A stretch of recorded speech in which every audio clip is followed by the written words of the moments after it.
দক্ষিণ পূর্ব রেলের হাওড়া খড়গপুর শাখায় যাত্রী ভোগান্তির ছবি বুধবারেও। সোমবার থেকে যাত্রী ভোগান্তির ছবি উঠে আসে। এরপর মঙ্গলবার কেটে যাবার পরেও বুধবারেও সেই একই ছবি। অফিস সময়ে পরিষেবা না পেয়ে নাজেহাল ট্রেন যাত্রীরা। বহু লোকাল ট্রেনের যাত্রী বাধ্য হয়ে সড়ক পথে গন্তব্যে পৌঁছানোর চেষ্টা করলো এদিন। সোমবার থেকে টানা যাত্রী ভোগান্তি, এর জেরে ক্ষুব্ধ একাংশের রেলযাত্রী। সমস্যা হয় না, বাড়ি থেকে ভোরবেলা বেরিয়ে এসে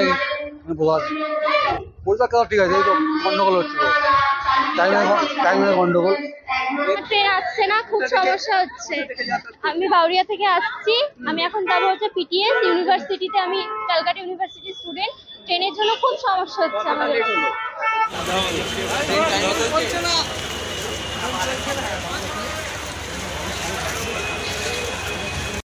বুধবার সকালে সাঁতরাগাছি স্টেশনে দেখা গেল বহু যাত্রী লোকাল ট্রেনের অপেক্ষায়। ট্রেন দেরি হওয়ায় অনেকেই সড়ক পথে যাবার চেষ্টা করছে।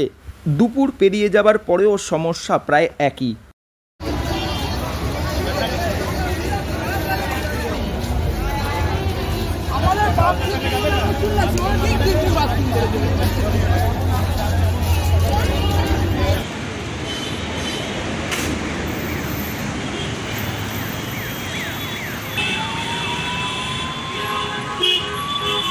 ট্রেনে তো একদম 1 ঘন্টা 1.5 ঘন্টা লেট, টাইমে ট্রেন নেই। যে টাইম দেখায়, আপডেট দেখায়, সেই টাইমে গাড়ি আসে। অনেক সমস্যা ফেস করতে হয় আমাদের ডেলি। হ্যাঁ, ডেলি। তো সুবিধে তো আমরা বহুত দিন ধরেই চাইছি, তো আজ হবে কাল হবে, নানা রকম প্রবলেম দেখাচ্ছে রেল দপ্তর। তবে রেলের তরফে জানা যায় মঙ্গলবারের থেকে কিছুটা অবস্থার পরিবর্তন বুধবার। রবিবার কাজ সম্পন্ন হয় অত্যাধুনিক সিগন্যাল সিস্টেমের।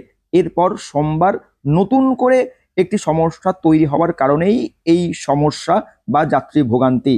সোমবার সারা দিন যাত্রী ভোগান্তি, এরপর সেই রেস থাকে মঙ্গলবার সারা দিন কেটে যাবার পর বুধবারেও যাত্রী ভোগান্তির ছবি। তবে রেল সূত্রে জানা যায় এই ভোগান্তি সোমবার বা মঙ্গলবারের তুলনায় অনেকটাই পরিবর্তন।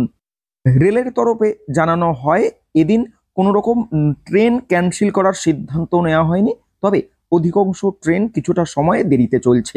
রেল সূত্রে আরও জানা যায় নতুন করে অন্য কোনো সমস্যা তৈরি না হলে এই সমস্যা ধীরে ধীরে স্বাভাবিক ছন্দে। হাওড়া থেকে রাকেশ মাইতির রিপোর্ট, লোকাল 18 বাংলা।